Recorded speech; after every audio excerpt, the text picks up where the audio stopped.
ಅನಿ ಇಲ್ಲಿ ಇಲ್ಲದೆ ಹೊತ್ತಿಗೆ ಹೊತ್ತುಬಿಟ್ಟೆ ಅಂದ್ರೆ ನಾ ಮತ್ತೊಂದು 15 ದಿವಸ ಅಲ್ಲೇ ಇರ್ಬೇಕಿತ್ತ. ಹಾಗಲ್ಲ ಮಗ, ಅಪ್ಪಾಯಿ ಬಂದ ಅಂತ ನೋಡ್ಕೊಂಡು ಹುಟ್ಟಬೇಕಿತ್ತು. ಹುಟ್ಟು ಸಾವು ನಮ್ಮ ಕೈಯಲ್ಲಿರುವುದಲ್ಲ ಮಾಡಿ ನೀನು ಸುಮ್ಮನಿರ. ಕಪ್ಪಾದ್ರೂ ಏನೋ ತಪ್ಪು. ಹೊರಿಯ ಮೈ ಬಣ್ಣ ಕಪ್ಪು, ಹೊರಿ ನೀಲ ಮಣಿ ಕಪ್ಪು, ಮೆರವ ಕಾಮ ಕಪ್ಪು, ಕಸ್ತೂರಿ ಕಪ್ಪು, ಕಪ್ಪಾದರೆ ಏನೋ ತಪ್ಪು, ನೀನೀಗ ಒಪ್ಪು ಆಮೇಲೆ ಒಪ್ಪು ಅಂದ್ರು. ತಡ ಮಾಡ್ಲೇ ಇಲ್ಲ. ಗುರುವಿನ ನಿಶ್ಚಯಿಸಿದ ಏನ್ ಮಾಡಿ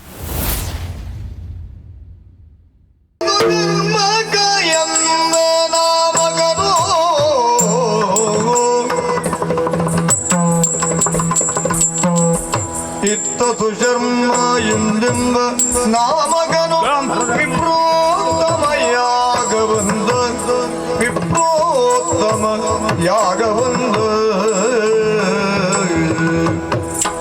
ಉತ್ತಮ ತರದಿ ಪೂರೈದಿ ಸಾಮಗ್ರಿಯ ಹೊತ್ತು ಬಂದನು ಮನೆಗೆ. ನಮಸ್ಕಾರ. ನಮಸ್ಕಾರ ಬ್ರಾಹ್ಮಣರೇ. ಹಾ, ಅಷ್ಟು ಗೊತ್ತಾಯ್ತಲ್ಲ. ಕೆಲವೊಮ್ಮೆ ನಮ್ಮನ್ನು ಕಂಡ್ರೆ ಗೊತ್ತಾಗುವುದೇ ಕಡಿಮೆ. ಹೌದು. ಪರಿಚಯ ಆಯ್ತಾ? ಬ್ರಾಹ್ಮಣರು ಅಂತ ಗೊತ್ತಾಗ್ತದೆ, ಹೆಸರು ಅಷ್ಟು ಗೊತ್ತಾದ್ರೂ ಸಾಕು. ನಮ್ಮ ಹೆಸರನ್ನು ಹೇಳುವುದಕ್ಕೆ ನಮಗೆ ಸಂತೋಷ ಉಂಟು. ನಾವು ಸುಸಂತಾನದಿಂದಲೇ ಇದ್ದವರು. ಸುಸಂತಾನ ಅಂತ, ಒಳ್ಳೆಯ ಸಂತಾನ. ಒಳ್ಳೆಯ ಸಂತಾನವೂ ಹೌದು. ಸೂದಿಂದಲೇ ಪ್ರಾರಂಭ ಆಗುವುದು ಹೆಸರು. ಸುಂದರ ಸುಮನಸ ಅಲ್ಲಪ್ಪ, ಅಷ್ಟೆಲ್ಲ ಒಳ್ಳೆ ಮನಸ್ಸನ್ನು ನಮ್ಮಲ್ಲಿ ಇಟ್ಕೊಳ್ಳಿಕ್ಕೂ ಆಗೋದಿಲ್ಲ. ನಮ್ಮ ಅಜ್ಜನ ಹೆಸರು ಸುಬ್ರಾಯ ಶರ್ಮ ಅಂತ. ಅಜ್ಜನ ಹೆಸರು ಸುಬ್ರಾಯ ಶರ್ಮ. ನಿಮ್ಮ ಹೆಸರು ಸುಬ್ರಹ್ಮಣ್ಯ. ಅದು ನಮ್ಮ ಅಪ್ಪ ಇಟ್ಟುಕೊಂಡಾಯ್ತು. ಸುಬ್ರಹ್ಮಣ್ಯ ಶರ್ಮ ಅಂತ ನಮ್ಮ ಅಪ್ಪನ ಹೆಸರು ಆಗಿತ್ತು. ಸುಬ್ರಾಯ ಸುಬ್ರಹ್ಮಣ್ಯ. ನಮ್ಮ ಹೆಸರು ಸುಶರ್ಮ ಅಂತ. ಸುಶರ್ಮ, ಹೌದು. ಇನ್ನು ನನಗೊಬ್ಬಳು ಮಡದಿ ಇದ್ದಾಳೆ. ಇದ್ದಾಳೆ ಅಂದ್ರೆ ನಾನು ಇಟ್ಕೊಂಡಿದ್ದಲ್ಲ, ಮದುವೆ ಆಗಿದ್ದು ಅಲ್ಲ. ಆಗಲಿ ಅಂದ್ರೆ ನೀವು ಹೇಳೋದು ನೋಡಿದ್ರೆ ಧರ್ಮದ ಪತ್ನಿಯೇ, ಧರ್ಮಕ್ಕೆ ಮದುವೆ ಆದದ್ದಲ್ಲ. ಅವಳ ಇಟ್ಟ ಹೆಸರು ಸುಶೀಲೆ ಅಂತ ಆಗಿತ್ತು. ನಾನು ನನ್ನ ಬದುಕು ಭದ್ರ ಆಗಲಿ ಅಂತ ಸುಭದ್ರ ಅಂತ ಹೆಸರು ಇಟ್ಟುಕೊಂಡಿದ್ದೇನೆ. ಹೌದು ಸ್ವಾಮಿ, ಸಂತಾನ ಪಡಿಲಿಕ್ಕೂ ಯೋಗ ಬೇಕು. ಮದುವೆಯಾದವರಿಗೆಲ್ಲ ಸಂತಾನ ಆಗುವುದಿಲ್ಲ. ಸಂತಾನ ಆದದ್ದೆಲ್ಲ ಸರಿ ಇರುವುದಿಲ್ಲ, ಅದಕ್ಕೆ ಏನು ಮಾಡ್ಲಿಕ್ಕೆ ಆಗುವುದಿಲ್ಲ. ಹಾಗಾಗಿ ನಮ್ಮ ಮಗನಿಗೆ ನಾನು ಸುಧಾಮ ಅಂತ ಹೆಸರಿಟ್ಟಿದ್ದೇನೆ. ಸುಧಾಮ, ಸುಶರ್ಮ, ಸುಭದ್ರ. ಹೇಗುಂಟು ನಮ್ಮ ಸುಸಂತಾನ? ಒಳ್ಳೆ ಸುಬ್ರಹ್ಮಣ್ಯ ಸುಬ್ರಾಯ. ಹೌದು, ಸುಸಂತಾನವೂ ಹೌದು, ಸುಸಂಸಾರವೂ ಹೌದು. ಸ್ವಾಮಿ, ಇನ್ನು ಏನಂತ ಹೇಳಿ, ಸದಾ ಯಾಗದಲ್ಲಿರುವವನು ನಾನು. ಹೌದು. ಯಾಗ ಅಂದ್ರೆ ನಮಗದೊಂದು ಯೋಗ ಅಂತ ತಿಳ್ಕೊಂಡವನು ನಾನು. ನಿಮಗೊಂದು ಮಾತು ಗೊತ್ತುಂಟ? ಯಾಗದಿಂದಲೇ ಯೋಗವನ್ನು ಪಡೆಯುವುದು ಬ್ರಾಹ್ಮಣ್ಯದ ಕರ್ತವ್ಯ. ಹೌದೌದು. ಯಾಗದಲ್ಲಿ ಕೊಡುವುದು ಹವಿರ್ಭಾಗ. ಆ ಹವಿರ್ಭಾಗವೇ ದೇವತೆಗಳಿಗದು ಭೋಗ. ಆ ಭೋಗದಿಂದ ಸಂತೃಪ್ತಿಯಾಗಿ ಅವರು ಆಶೀರ್ವದಿಸುವುದೇ ದೇವತೆಗಳು ಮಾಡುವ ತ್ಯಾಗ. ಆ ತ್ಯಾಗವೇ ನಮಗೆ ಸಿಗುವ ಯೋಗ. ಹೀಗೆ ನಾನು ಯೋಚಿಸಿ ಸದಾ ಯಾಗದಲ್ಲಿದ್ದವನು. ಕೆಲವರೆಲ್ಲ ನನ್ನನ್ನು ಕರೆಯುವುದು ಸುಶರ್ಮ ಭಟ್ರು ಅಂತ ಕರೆಯುವುದಿಲ್ಲ, ಓಯ್ ಯಾಜಿಗಳು ಅಂತಲೇ ಕೈ ಮುಗಿ. ಯಾಜಿಗಳು. ಕೆಲವರು ಹೇಳುದು, ಓ ಯಜ್ಞಪತಿಗಳು ಬನ್ನಿ ಅಂತ ಕೈ ಮುಗಿಯುವುದು. ನಮಗೊಂದು ಸಂತೋಷ ಯಾಕೆ ಗೊತ್ತಾ? ಯಾವುದೇ ವ್ಯಕ್ತಿಗೆ ಅವನ ಉದ್ಯೋಗವನ್ನೇ ಗುರುತಿಸಿ ಕರೀತಾನೆ ಅಂತಾದ್ರೆ ಅದಕ್ಕಿಂತ ಹೆಚ್ಚಿನ ಸಮಾಧಾನ ಸಂತೋಷ ಉಂಟ? ಆದ್ರೆ ಏನು ಮಾಡುವ ಸ್ವಾಮಿ, ಗೃಹಸ್ಥಾಶ್ರಮ ನಾನು ಸೇರಿದ್ದೇನೆ. ಸ್ವಲ್ಪ ಸುಮ್ಮನಿರಿ. ಒಂದೊಂದು ಸಾರಿ ನನಗೆ ಹಾಗೆ ಹೇಳಿ ಹೋಗ್ತದೆ, ಅದು ಎಲ್ಲ ಬಾರಿ ನಮಗದು ಆಗಲಿಲ್ಲ. ಹೌದೌದು. ನನಗೆ ಧಾನ್ಯ ಆಗೋಯ್ತು, ಧನ್ಯ ಅಲ್ಲ. ಧಾನ್ಯ ಗೃಹಸ್ಥಾಶ್ರಮ ಆಯಿತು. ಧಾನ್ಯ ನೋಡಿ, ಒಂದ ಉತ್ತಿ ಬಿತ್ತಿ ಬೆಳೆ ಬೆಳೀತದೆ, ಅಲ್ಲದೆ ಹೋದ್ರೆ ಬೇಯಿಸಿ ತಿಂತೇವೆ ಅಲ್ವಾ? ಹಾಗಾಗಿದೆ. ಬ್ರಹ್ಮಚರ್ಯ, ಗೃಹಸ್ಥ, ವಾನಪ್ರಸ್ಥ, ಸನ್ಯಾಸ. ಹೌದು. ಈ 4 ಇದರಲ್ಲಿ ಗೃಹಸ್ಥಾಶ್ರಮ ಶ್ರೇಷ್ಠ ಹೇಳಿಬಿಟ್ರು. ಯಾಕೆ? 3 ಆಶ್ರಮವನ್ನು ದಿಂದಲೂ ಪೂಜಿಸುವುದಕ್ಕೂ ಅಥವಾ ಗೌರವವನ್ನು ಸ್ವೀಕರಿಸುವುದಕ್ಕೂ ಧನ್ಯೋ ಗೃಹಸ್ಥಾಶ್ರಮ ಅಂತ. ಹೌದು. ಯಾಕೆ ಹೇಳಿದೆ ಗೊತ್ತಾ ನಾನು? ನನ್ನದು ಧನ್ಯೋ ಗೃಹಸ್ಥಾಶ್ರಮ ಅಲ್ಲ, ಯಾಕೆ? ಗೃಹಸ್ಥ ಶ್ರಮ ಆಗಿಬಿಟ್ಟಿದೆ, ಅದೇನದು? ಮತ್ತೇನಲ್ಲ. ನಾವೆಲ್ಲ ಮದುವೆಯಾಗುವಾಗ ಹುಡುಗಿಯನ್ನು ನೋಡಿ ಮದುವೆಯಾಗುವ ಕ್ರಮ ಇಲ್ಲ. ಮದುವೆ ಆಗುವ ಆ ಹೊತ್ತಿನಲ್ಲಿ ಹುಡುಗಿಯನ್ನು ನೋಡುದು. ಅಂತರ್ಪಟ ಸರಿಸಿದಾಗ ಪಟ ಸರಿಸಿ ಮಾಲೆ ಹಾಕುವಾಗ ನಮ್ಮ ಯೋಗ ಒಳ್ಳೇದಿದ್ರೆ ಹುಡುಗಿ ಮುಖ ತೋರಿಸಿದ್ರೆ ಮುಖ ನೋಡುದು. ಸುಮುಹೂರ್ತೆ ಸಾವಧಾನ ಹೇಳುವ ನೋಡಿ, ಹೌದಾ? ನೀವು ಎಲ್ಲೋ ಕಲ್ತಿದ್ದೀರಿ ಅಂತ ಆಯ್ತು. ಸ್ವಾಮಿ, ನಮ್ಮ ಅಪ್ಪಯ್ಯ ನೋಡಿ ನನ್ನ ಮಗನಿಗೆ ಆದೀತು ಅಂತ ಒಪ್ಪಿ ಮದುವೆ ಆಗೋದಕ್ಕೆ ಒಪ್ಪಿಬಿಟ್ಟೆ. ಹಿರಿಯವರು ನಿಶ್ಚಯಿಸಿದ್ದು ಒಳ್ಳೇದಾಗ್ತದೆ. ತಗೊಳ್ಳಿ, ನಿಜವೇ. ಇನ್ನೇನು ಮದುವೆ ದಿನ ಬಂತು, ಮದುವೆ ಮಂಟಪಕ್ಕೂ ಬಂದೆ, ಕೈಯಲ್ಲಿ ವರ ಮಾಲಿಕೆಯೂ ಉಂಟು. ಅಂತರ್ಪಟವನ್ನ ಸರಿಸಿದ್ರು, ಮುಖ ನೋಡಿ ಹೀಗೆ ಮಾಲೆ ಹಾಕಬೇಕು ಎನ್ನುವ ಆತುರದಲ್ಲಿರುವಾಗ ನನಗೇನು, ನನ್ನ ಕೈಯಲ್ಲಿರುವ ಮಾಲೆಯೇ ತಿರುಗುತ್ತಾ ಉಂಟೆ, ಅಲ್ಲ ನಾನು ನಿಂತ ಮಂಟಪವೇ ತಿರುಗುತ್ತಾ ಉಂಟೋ, ಅಲ್ಲ ನಿಂತ ಭೂಮಿಯೇ ತಿರುಗುತ್ತಾ ಇದೆಯೋ ಅಂತ ಭಾಸವಾಯಿತು.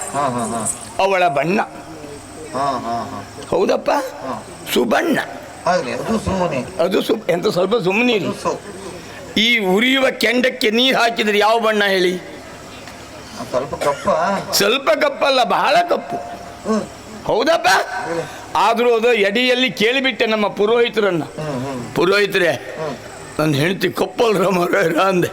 ಅವ್ರು ಏನು ಹೇಳಿದ್ರು ಗೊತ್ತಾ?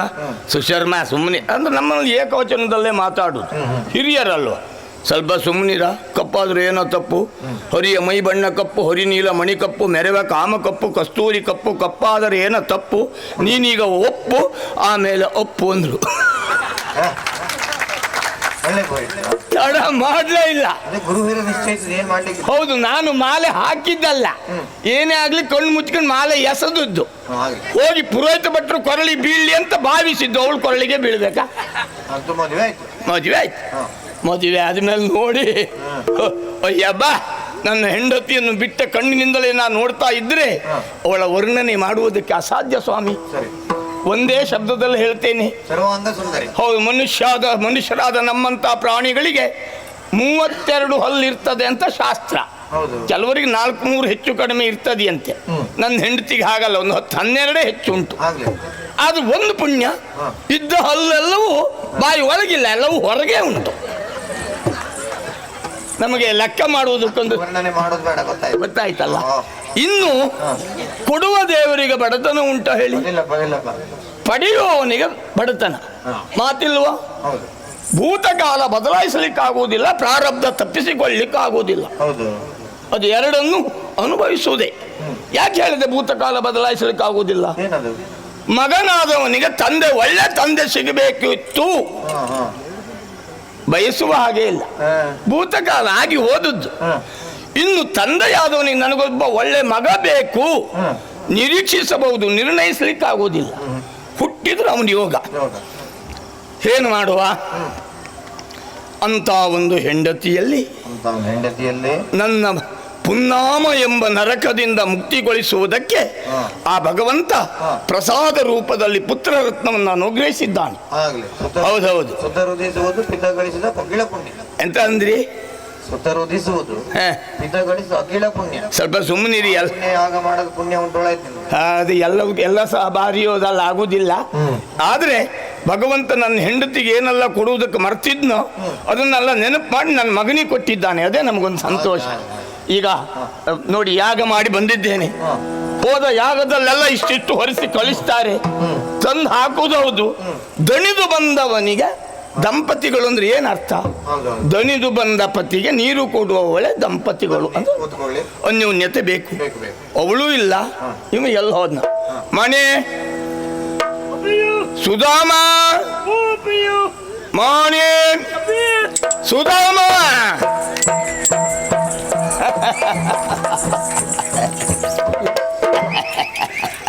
ಅವ್ಯ ಓ ಕದ್ದದಪ್ಪಯ್ಯ ಅಂತಂದೆ ಕದ್ದದ. ಏನನ್ನು ಕದಿಯುದ? ನಿನ್ನನ್ನು ಕರೆದದ್ದ ಪುಣ್ಯ. ಅದೇ ಅದೇ ಅದೇ ಹೌದೇನಾ? ಅದಕ್ಕೆ ನಾ ಬಂದದಪ್ಪಯ್ಯ. ಹೌದು, ಬಂದದ್ದು ಸಂತೋಷ ಆಯ್ತು. ಹಾ. ನಾನು ನಿನ್ನನ್ನು ಕರೆಯುವಾಗ ನೀನು ಏನು ಮಾಡ್ತಾ ಇದ್ದೆ? ಅಪ್ಪಯ್ಯ ಚಳಿ ಮುಸ್ಕಾತ್ ಮಲಗಿದ್ದೆ ನಾನು. ಸರಿ ಅಂತ ಹೇಳಬಹುದೇನೋ? ಯಾಕೆ ಹೇಳ್ಬಾರ್ದಪ್ಪಯ್ಯ? ನೀನ್ ಯಾರು ಅಂತಲ್ಲಾದ್ರೂ ಗೊತ್ತುಂಟಾ? ಅದು ನಿಂಗೆ ಗೊತ್ತಿಲ್ಲ ಅಂದ್ಮೇಲೆ ನಂಗೆಂತ? ನನಗ್ ಗೊತ್ತುಂಟ, ನಿನಗೆ ನೆನಪು ಹೋಯ್ತಲ್ಲ ಅಂತ ನೋವು. ನಂಗೆ ನೆನಪು ಉಂಟಪ್ಪಯ್ಯ. ಉಂಟಾ? ನೀನು ಬ್ರಾಹ್ಮಣ. ಹೌದಾ? ಮತ್ತೆ ಬ್ರಾಹ್ಮಣನಾದವನು ಮೊದಲನೇದಾಗಿ ಚಳಿ ಅಂತ ಹೇಳಬಾರ್ದು. ಹೇಳ್ಬಾರ್ದು. ಯಾಕೆ ಗೊತ್ತುಂಟ? ಹಾ. ಚಳಿಗಂಜುವವ ಬ್ರಾಹ್ಮಣನೇ, ಹೌದು. ಯುದ್ಧಕ್ಕೆ ಅಂಜುವವ ಕ್ಷತ್ರಿಯನೇ, ಊಟಕ್ಕಂಜುವುದು ಕುದುರೆಯೇ, ಭಾರಕ್ಕಂಜುವುದು ಕತ್ತೆಯೇ. ಕತ್ತೆ ಅದೇ ನಿನಗೆ ಅದು ಹೇಳಿದ್ದಲ್ವಾ? ಅಲ್ಲಲ್ಲ, ನಾನು ಆ ಶಬ್ದ ಮುಂದೆ ಮತ್ತೊಂದು ಸ್ವಲ್ಪ ತಕೊಂಡೇ ಬಿಟ್ಟಿದೆ. ಮದುವೆ ಬಾಯಿ ಹಾಕ್ಬಾರ್ದು. ಅಲ್ಲಪ್ಪಯ್ಯ, ಬ್ರಾಹ್ಮಣನಾದವನು. ಅಲ್ಲಪ್ಪಯ್ಯ, ಈ ಬ್ರಾಹ್ಮಣರಿಗೆಲ್ಲ ಚರ್ಮ ಇಲ್ವಾಪಯ್ಯ? ಅಯ್ಯೋ, ಚರ್ಮ ಇರ್ತದೆಯೋ, ಚಳಿ ಬಾಧಿಸಬಾರದು ಅಂತ. ಬ್ರಾಹ್ಮಣನಾದವನು ಉಳಿದವರ ಹಾಗೆ ಬಟ್ಟೆ ತೊಟ್ಟು ಓಡಾಡ್ತಾನು? ಅಲ್ಲಿ ಉಂಟು. ಒಂದು ಬಟ್ಟೆ ಆಗುವುದಿಲ್ಲ ಉಂಟು, ಮತ್ತೊಂದು ಬಟ್ಟೆ ಬೇಕು ಬ್ರಾಹ್ಮಣರಿಗೆ ಅಂತ. ಅದಕ್ಕಾಗಿ ಯಜ್ಞೋಪವಿತ ಧಾರಣೆ ಅಂತ 3 ನೂಲಿನಿಂದ ತಯಾರಾದದ್ದು. 3 ಎಳೆಯಲ್ಲಿ ಬ್ರಹ್ಮ ವಿಷ್ಣು ಮಹೇಶ್ವರನ್ನು ಆಹ್ವಾನಿಸಿ ಅದನ್ನು ಬ್ರಹ್ಮಗಂಟನ್ನು ಹಾಕುವುದು ಯಾಕೆ? ಬ್ರಾಹ್ಮಣನಾದವನಿಗೆ ಒಂದು ವಸ್ತ್ರ ಅಲ್ಲ, ಅದು ವಸ್ತ್ರಕ್ಕೆ ಸಮಾನ. ಓ, ಅಂದರೆ ಇದು ಬೇಕಂತಿಲ್ಲ. ಇಲ್ಲದೆ ಹೋದರೂ ಆಕ್ಷೇಪ ಅಲ್ಲ. ಅದೊಂದು ಗತಿ ಉಂಟು. ಮತ್ತೆ ಇನ್ನೊಂದು ಅದು ಉಂದ, ಅದು ಉಪನಯನ ಆಗದೆ ಹೋದವ್ರಿಗೆ ಮತ್ತೆ ಇದು ಬೇಕಾ? ಅವ ಬ್ರಾಹ್ಮಣ ಅಂದ್ರೆ ಬ್ರಹ್ಮಚಾರಿ. ಮತ್ತೆ ಬ್ರಹ್ಮಚಾರಿ ಅಷ್ಟೇ, ಅವನಿಗೆ ಅಗತ್ಯ. ಈಗ ಮತ್ತೊಂದು ಮಾತುಂಡ ಏನ? ಜನ್ಮತ ಶೂದ್ರ. ಎಲ್ಲರೂ ಹುಟ್ಟುವಾಗಲೂ ಶೂದ್ರರಾಗೆ ಹುಟ್ಟುತ್ತಾರೆ. ಹೌದು. ಯಾರು? ನಮ್ಮ ಬ್ರಾಹ್ಮಣರಲ್ಲ. ಬ್ರಾಹ್ಮಣರು ಅಂತಲ್ಲ, ಎಲ್ಲವರು ಹುಟ್ಟುವಾಗ ಶೂದ್ರರೇ. ಆಚಾರದಿಂದ ಆ ಬ್ರಾಹ್ಮಣ್ಯಕ್ಕೆ ಏರುವುದು. ಅದಕ್ಕಾಗಿ ಬ್ರಹ್ಮೋಪದೇಶ ಅಂತ ಕೊಡಿಸುವುದು ಯಾಕೆ? ಯಾಕಪ್ಪಯ್ಯ? ಅಂದ್ರೆ ಬ್ರಾಹ್ಮಣ್ಯವನ್ನು ನಿರಂತರವಾಗಿ ನಡೆಸಿಕೊಂಡು ಬರಬೇಕು ಅಂತ. ಅದಕ್ಕಾಗಿ ಉಪನಯನ ಅಂತ ಕರೆದಿದ್ದು. ಅಂದ್ರೆ ಇನ್ನೊಂದು ಕಣ್ಣೆರಡು ಉಂಟು, ಆದ್ರೂ ಉಪನಯನ ಅಂದ್ರೆ ಮತ್ತೊಂದು ಹತ್ತಿರದ ಕಣ್ಣು ಅಂತ. ಯಾವುದದು? ಧರ್ಮವನ್ನ ಅನುಸಾರವಾಗಿ ನಡೆಸಿಕೊಳ್ಳುವುದಕ್ಕೆ ಕೊಟ್ಟ ಕಣ್ಣು. ಅದಕ್ಕಾಗಿ ಉಪನಯನ. ಹೌದೇನಾ? ಹೇಳಿದ್ದೇನು? 3 ಬಾರಿ ಅಂದ್ರೆ ತ್ರಿಕಾಲದಲ್ಲಿಯೂ ಸಂಧ್ಯಾ ವಂದನೆಯನ್ನು ಮಾಡಬೇಕು. ಆ ಸಂಧ್ಯಾ ದೇವತೆಯ ಅನುಗ್ರಹಕ್ಕೆ ಪಾತ್ರರಾಗಬೇಕು. ಎಂತ ಅದು ಒಂದ್ಸಲ ಮದು ಕಷ್ಟ, 3 ಬದಿ ಮದು ಬೇಕಾ? ಎಂತ ಕಷ್ಟ ಕಷ್ಟ ಕಷ್ಟ ಕಷ್ಟ ಹೇಳಿದ್ರು ಧರ್ಮ ನಷ್ಟ ಆಗ್ತದೆ. 3 ಬಾರಿ ಅಂದ್ರೆ ಏನು? ಸಮಯ ಇದ್ದಾಗಲೆಲ್ಲ ದೇವರ ಸ್ಮರಣೆ ಮಾಡಬೇಕು. ಅದರಲ್ಲಿಯೂ ನಾನು ದೇವ್ರ ನೆನೆಸ್ತೆ. ಸಂಧ್ಯೆ ವಂದನೆ ಎಲ್ಲ 3 ಸಲ ಬೇಡಪ್ಪಯ್ಯ. ಯಾಕೆ ಇದ್ದಾಗೆಲ್ಲ ದೇವ್ರ ನೆನೆಸ್ಬಿಟ್ಟೆ. ದೇವ್ರ ನೆನೆಸೋದು ಬೇಡ ಅಲ್ಲಿ. ಅದು ದೇವರನ್ನು ನೆನೆಸಿಡುದಲ್ಲ, ಅದು ಅಭಿಷೇಕ ಮಾಡೋದು. ದೇವ್ರನ್ನ ನೆನೆಸೋದು ಬೇಡ. ನೀನು ದೇವರನ್ನು ನೆನೆಯುವುದು, ನೆನಪಿಸುವುದು ಹಾಗಲ್ಲ.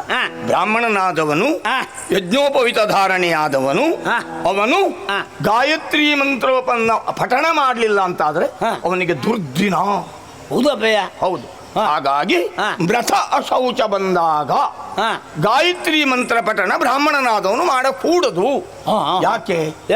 ಅದು ಅವನ ಪಾಲಿಗೆ ದುರ್ದಿನ. ಅಂದ್ರೆ ಅವನಿಗಿಂತ ಹಿರಿಯವರನ್ನು ಅಲ್ಲ, ಇನ್ನೇನೋನಲ್ಲ ಕನಸು ಕಂಡಂತ ತಮ್ಮ ಹಿರಿಯರಿಂದ ನಿರೀಕ್ಷೆ ಮಾಡುವ ಕನಸನ್ನ ಭಗ್ನ ಆಗಿ ಹೋಗ್ತದಲ್ಲ, ಕಿರಿಯರನ್ನು ಕಳ್ಕೊಂಡಾಗ ಅವನಿಗದು ದುರ್ದಿನ, ದುಃಖದ ದಿನ.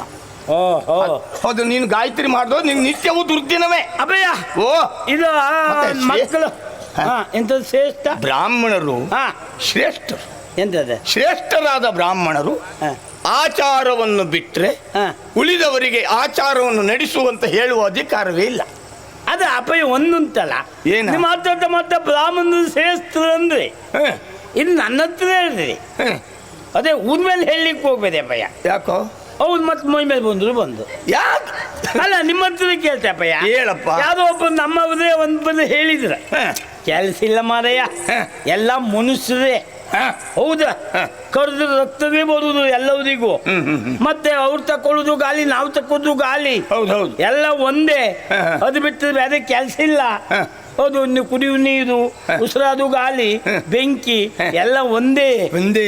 ಒಂದು ದಪಯ. ಯಾರೋ ಹೇಳಿದ್ದು ಅದೆಲ್ಲ ನೆನಪಾಗ್ತದೆ ನಿನಗೆ. ಹಾ. ನಾಳೆ ಎಲ್ಲರೂ ಒಂದೇ ಅಂತ ಉಳಿದವರು ಹೆಗಲ ಮೇಲೆ ಕೈ ಹಾಕೊಂಡು ಓಡಾಡಬೇಡ. ನಿನ್ನನ್ನು ಕೇಳ್ತೇನೆ. ಹಾ. ಹಾಗಲ್ಲ ಮಗ, ಹಾ. ಯಾರೋ ಹೇಳಿದ್ದಾರೆ ಹಾ. ಅದು ಸರಿ ಇರಬಹುದು, ಅದೇ ಸರಿ ನೀನು ನಿರ್ಣಯಿಸಬೇಡ. ಹಾ. ಈಗ ನಿನ್ನಲ್ಲಿ ಒಂದು ಮಾತು ಕೇಳ್ತೇನೆ. ಏನು ಭಯ? ನಮ್ಮ ಮನೆಯಲ್ಲೂ ಬಾವಿ ಉಂಟು, ಹೌದು. ಹೌದು. ಬಾವಿಯಲ್ಲಿ ನೀರನ್ನು ತಂದು ಹಾ.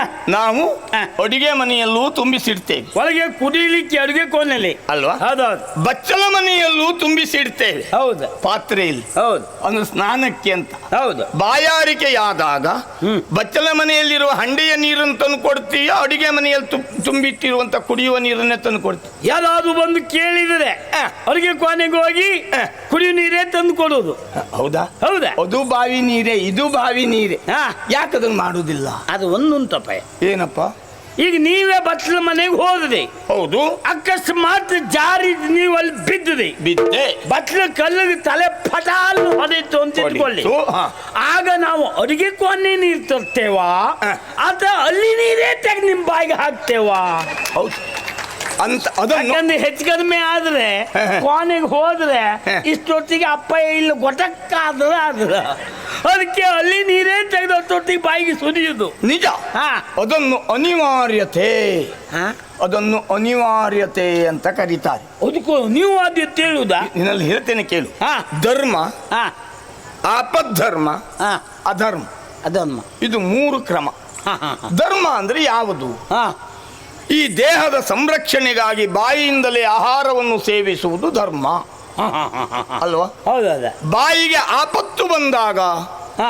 ಮೂಗಿನಿಂದಲೂ ಆಹಾರವನ್ನು ಸೇವಿಸಬಹುದು, ಅಲ್ಲ ಭಯ, ಆಪದ್ಧರ್ಮ. ಮೂಗದ ಹಲ್ಲಿಲ್ಲ ಭಯ. ಆ ಹಲ್ಲು ಬೇಕು ಅಂತಲ್ಲ, ದೇಹದ ಸಂರಕ್ಷಣೆ, ಸಂರಕ್ಷಣೆಗೆ. ಮನಸ್ಸಂತೋಷಕ್ಕಲ್ಲ. ಹಾ, ಹಾ, ಹಾ. ಮೂಗಿನಿಂದ ಆಹಾರ ಸೇವಿಸಿದವನು ಸಂತೋಷ ಪಡ್ತಾನೆ ಅಂತಲ್ಲ, ನೀವು ಆ ಅನಿವಾರ್ಯತೆ. ಹಾ. ಹಾಗಂತ ಬಾಯಿ ಸರಿಯಿದ್ದು ಮೂಗಿನಿಂದ ಆಹಾರ ಸೇವಿಸಬಹುದು ಅಂತ ಮೂಗಿನಿಂದ ಸೇವಿಸಿದ್ರೆ ಅದು ಅಧರ್ಮ. ಹೌದು, ಧರ್ಮ ಅಲ್ಲ. ಅಲ್ಲ. ಹಾ, ಹಾ. ಬಚ್ಚಲ ಮನೆಯಲ್ಲಿ ಹೋದಾಗ ಬಿದ್ದು ತಲೆಗೆ ಪೆಟ್ಟಾದಾಗ ಅಲ್ಲಿಯ ನೀರನ್ನು ಕುಡಿಯುವುದು ಅದು ಆಪದ್ಧರ್ಮ, ಅನಿವಾರ್ಯ. ಅನಿವಾರ್ಯತೆ. ಸರಿ ಇದ್ದವನು ಬಚ್ಚಲ ಮನೆ ನೀರೇ ಕುಡಿಯುವುದಲ್ಲ. ಗೊತ್ತಾಯ್ತಾ ನಿನಗೆ? ಭಯಂಕರ ಭಯ. ನಿಮ್ಮ ಹೊಟ್ಟೆ ಬಿಗು ಉಂಟು. ಹೊಟ್ಟೆ ಬಿಗುಂಟ ಮಗನೇ. ಮತ್ತೆಲ್ಲ ಅಪ್ಪಯ್ಯ ಒಂದ ಏನು? ಹಿರಿಯವರನ್ನು ಗೌರವಿಸಬೇಕು, ಅನುಷ್ಠಾನ ಮಾಡಬೇಕು, ಇದೇ ಹೇಳ್ತಾ ಇದ್ರಿ ನೀವು. ನಿಜವಾಗಿ ಹೌದು. ಅಲ್ಲಿ ಈಗ ನಿಮ್ಗೆ ನಾ ಕೈ ಮುಗಿದು ಸರಿ ಅಪ್ಪಯ್ಯ, ಹೌದು. ಅಮ್ಮ ಕೈ ಮುಗಿದು ಯಾಕೆ? ಅಯ್ಯೋ, ಅಲ್ಲಿ ಬೆಳಿಗ್ಗೆ ಇದ್ದು ಸತ್ಯ ಧರ್ಮ ಅಂದ್ರೆ ಯಾಕೆ ಕೇಳಿದ್ರೆ, ಹಾ. ನೋಡು, ಗಂಡ ಹೆಂಡಿರು ಮಲಗಿದಾಗ ಹಾ. ಎಲ್ಲಾದರೂ ನಿದ್ದೆಗಣ್ಣಿನಲ್ಲಿ ಹಾ. ತನ್ನ ಕಾಲು ಪತಿಗೆ ತಾಗಿರಬಹುದೋ ಏನೋ. ಹಾ, ಹಾ. ಒಮ್ಮೊಮ್ಮೆ ತಾಗುವುದು ಉಂಟು, ಇಲ್ಲ ಅಂತಲ್ಲ. ನಿದ್ದೆಗಣ್ಣಲ್ಲಿ ಹಾ. ಅದು ಅಪರಾಧ ಅಲ್ಲ, ಪ್ರಮಾದ. ಅದಕ್ಕೆ ಆದರೂ ಪ್ರಮಾದಕ್ಕೂ ಸತಿ ಧರ್ಮದಲ್ಲಿ ಪ್ರಾಯಶ್ಚಿತವನ್ನು ಭಗವಂತ ತೋರಿಸಿಕೊಟ್ಟಿದ್ದು. ಹೇಗೆ?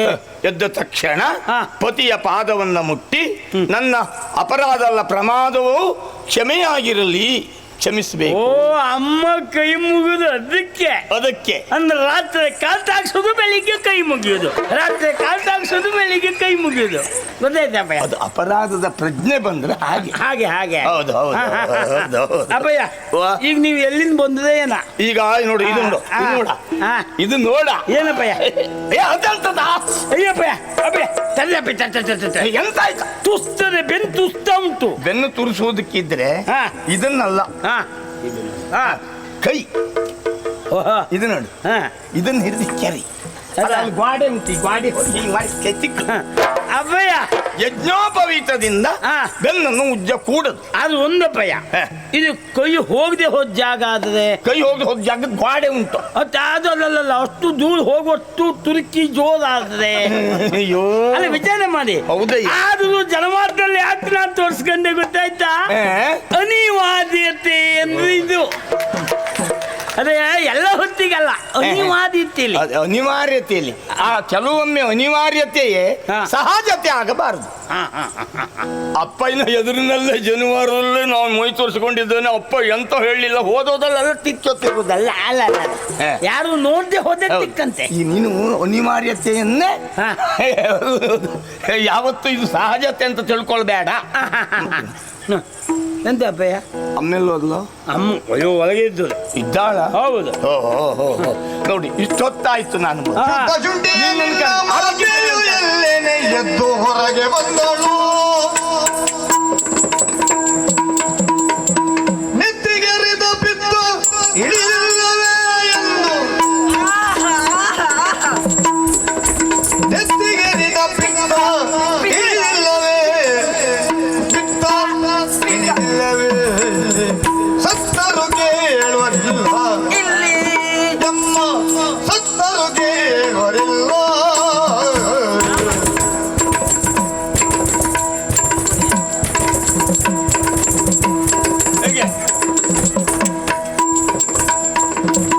ಮತ್ತೆಲ್ಲಿ ಆಗದ ಕರೆ ಉಂಟೆ ಹೇಳಿರಿ, ಆಗದ ಕರೆ ಉಂಟೆ ಹೇಳಿರಿ, ನಿತ್ಯವೂ ಒಂದೇ ರಾಗ. ಮತ್ತೆಲ್ಲಿ ಆಗದ ಕರೆ ಉಂಟೆ ಹೇಳಿರಿ, ನಿತ್ಯವೂ ಒಂದೇ ಯಾಗ, ನಿತ್ಯವೂ ಒಂದೇ ರಾಗ.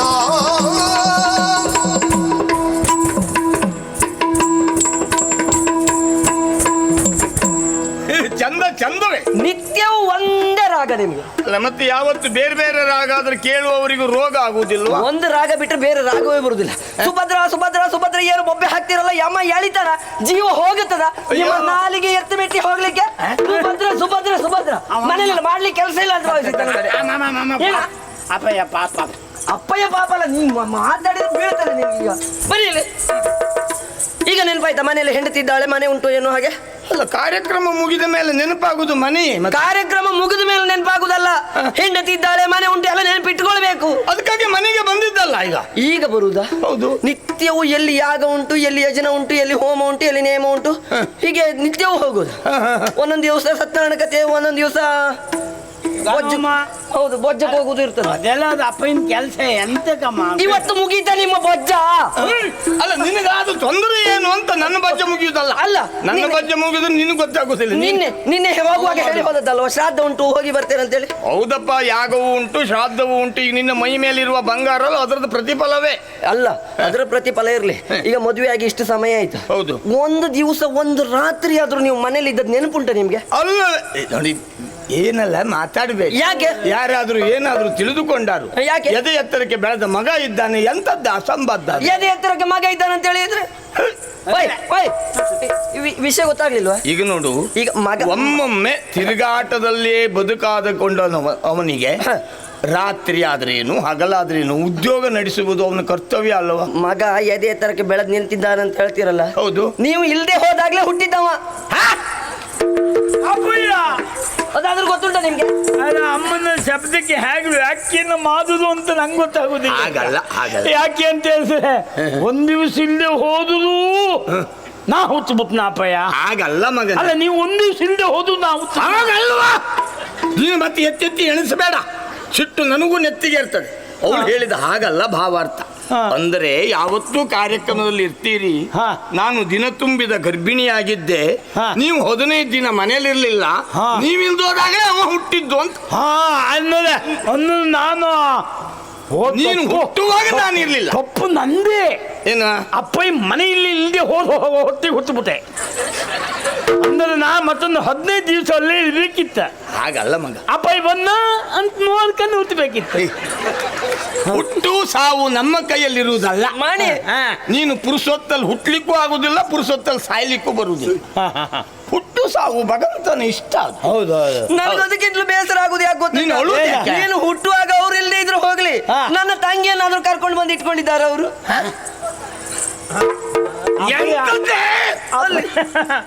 ಅಪ್ಪಯ್ಯ ಇದ ಅಂದ್ರೆ ಈ ತಂಗಿ ಒಂದೇ ಸಾಕ ಮತ್ತೆ ಅಲ್ಲ, ಅಜ್ಜಿ ಬೇಡವಾ? ಕರ್ದಿದ್ರು ನನ್ನ ಅಮ್ಮ ಕೂಡ ಬರ್ತಿದ್ರು. ಅಜ್ಜಿ ಅಜ್ಜಿ ಅಜ್ಜಿ. ಸರಿಯಾಗಿ ಹೇಳು. ಯಾಕೆ ಮುಖದ ಮೇಲೆ ಮೀಸೆ ಮೂಡ್ತಾ ಉಂಟು ಮಗನಿಗೆ, ಮಗನ ಎದುರಿನಲ್ಲಿ ಹಾಗಲ್ಲ ಮಾತಾಡ. ಹಾಗೆ ಹೇಳುದು ನಾನು ಏನು ತಪ್ಪು ಅಲ್ಲ, ಯಾಕೆ ಅದು?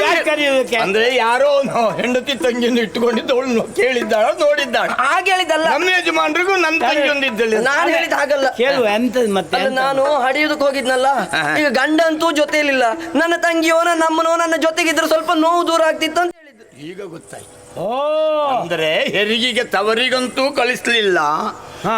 ನನ್ನ ಆರೈಕೆಗಾಗಿ ತಂಗಿಯನ್ನೋ ತಾಯಿಯನ್ನೋ ಕರೆಸಿಕೊಂಡು ಇಟ್ಟುಕೊಳ್ಳಿಲ್ಲ. ಹಾ. ನೀವು ಊರ್ ತಿರುಗುವವರು, ಇವ ಹುಟ್ಟಿದ್ದಾನೆ. ತನ್ನ ಆರೈಕೆ ಈಗ ಮಾತಾಡ್ಲಿಕ್ಕೆ ಅಮ್ಮನಿಗೆ ಒಂದೇ ಬದುದಪ್ಪಯ್ಯ. ಏನ? ಅದಕ್ಕೂ ಮುಂದೆ ಮಾತಾಡ್ಲಿಕ್ಕೆ ನಿಮಗೆ ಬದುದಿಲ್ವಾ? ಎಂತ? ನಿನ್ನ ತಂಗಿ ಅಮ್ಮ ಯಾಕೆ ನಾ ಈಗ ಮನ್ಸು ಮಾಡಿದ್ರೆ ಊರು ಹಿಂಗಿಸದೆ ಸಾಕ. ಅಪ್ಪಯ್ಯ, ಯಾರ ಮನೆ ಕಷ್ಟ ಬಂದ್ರು ನೀವು ಬಿಟ್ಟು ಕೊಟ್ಟಿದ್ದದ ಅಪ್ಪಯ್ಯ. ಯಾಕೆ ಗೊತ್ತಾ? ಹಾ, ನಿನ್ನಮ್ಮ ಕಷ್ಟದಲ್ಲಿಲ್ಲ ಎನ್ನುವುದು ನನಗೆ ವಿಶ್ವಾಸ. ಮತ್ತೆ ಮಾತಾಡ್ತಲ್ಲ ಅವ್ರು. ಅವಳಿಗೆ ಹಾಗೆ ಭಾವನೆ ಅಷ್ಟೇ. ಅಷ್ಟೇ.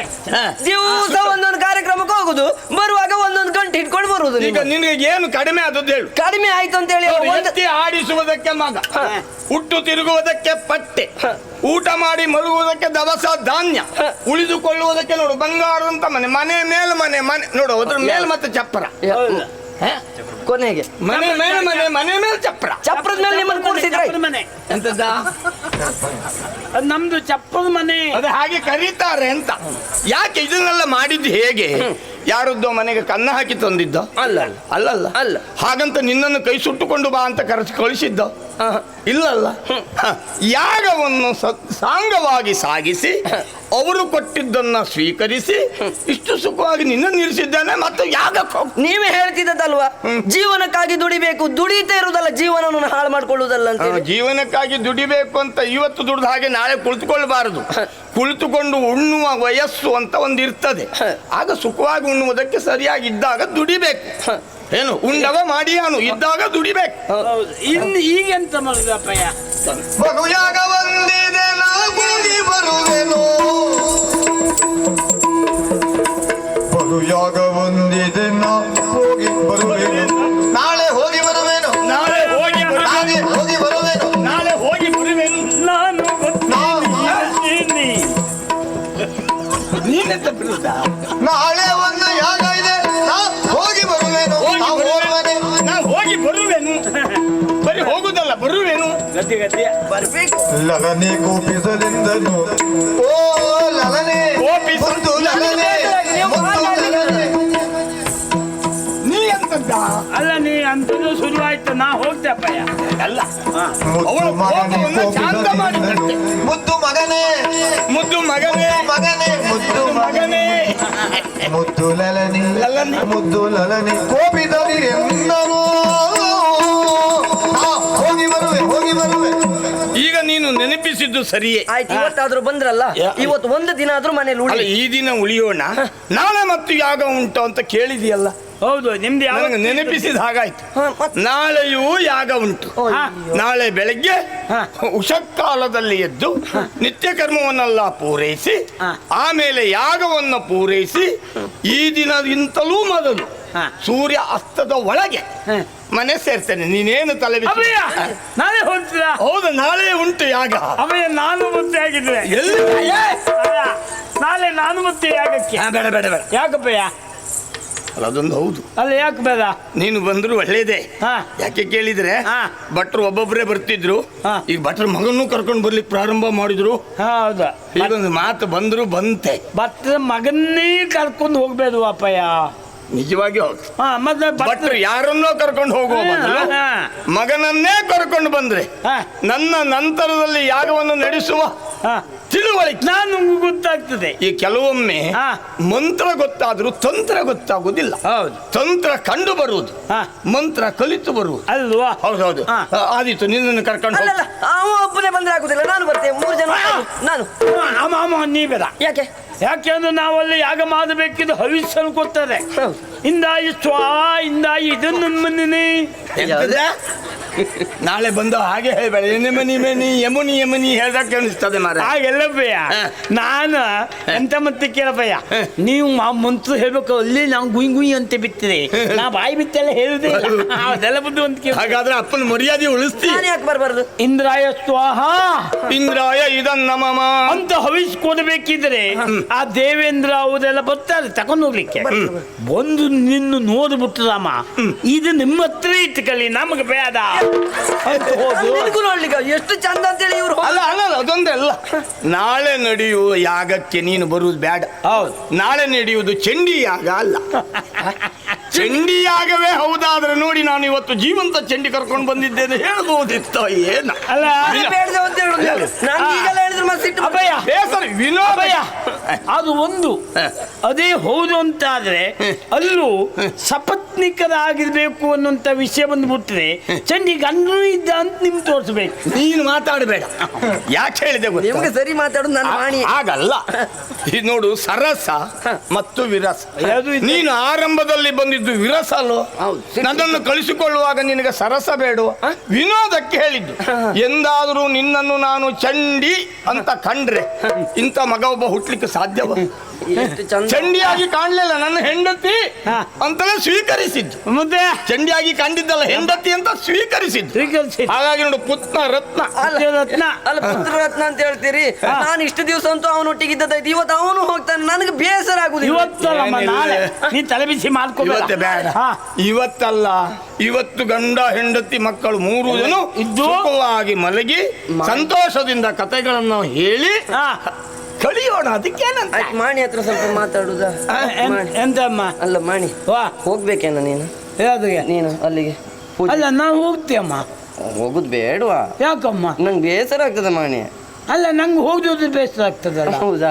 ಹಾಗಿದ್ರೆ ಒಂದು ಕೆಲಸ ಮಾಡು, ಹಾ ಹೋದ್ರಡ್ಡಿಲ್ಲ ಹಾ ಸಂಜೆ ಬೇಗ ಅಪ್ಪನ್ ಕರ್ಕೊಂಡು ಬಾ. ನಾ ಮತ್ತೆ ಎಂತಕ್ಕೆ ಹೋಗುದು? ನೀ ಬೇಗ ಕರ್ಕೊಂಡು ಬಂದ್ರೆ ಯಾ ನಿನಗೆ ತಿಂಡಿ ಮಾಡಿ ಇಡ್ತೇನೆ. ಇವರು ಬರುವುದಿಲ್ಲ ಅಂತ ಹೇಳಿದ್ರು ನಾ ನನ್ನ ಅಪ್ಪನ್ನೇ ಕರ್ಕೋಬಹುದು. ಇವರು ಬರುವುದಿಲ್ಲ ಅಂತ ಹೇಳಿದ್ರು. ನನ್ನ ಅಪ್ಪಯ್ಯನ ನಿನ್ನ ಅಪ್ಪಯ್ಯ ಬೇರೆ ಒಬ್ರು ಇದ್ದಾರೆ ಅಂತ ಆಗ್ಲಿಲ್ಲ. ಅದು ಹೇಳಲಿಲ್ಲಪ್ಪ. ನಿಮ್ಮ ಬಿಟ್ಟು ಬರುವ ಪ್ರಶ್ನೆ ಇಲ್ಲ. ಹಾಗೆ ನಂಗೆ ಬರುವುದಿಲ್ಲ ಅಂತ ಹೇಳಿದ್ರು ನಾನು ನನ್ನ ಅಪ್ಪಯ್ಯನೇ ಕರ್ಕೊಂಡು ಬರು. ಅಪ್ಪನ್ನೇ ಕರ್ಕೋಬಹುದು. ಖಂಡಿತ ಕರ್ಕೊಂಡು ಆದಿತ್ತು, ಬೇಸರ ಮಾಡಬೇಡ, ಬಾ ಒಳಗೆ ಹೋಗುವ.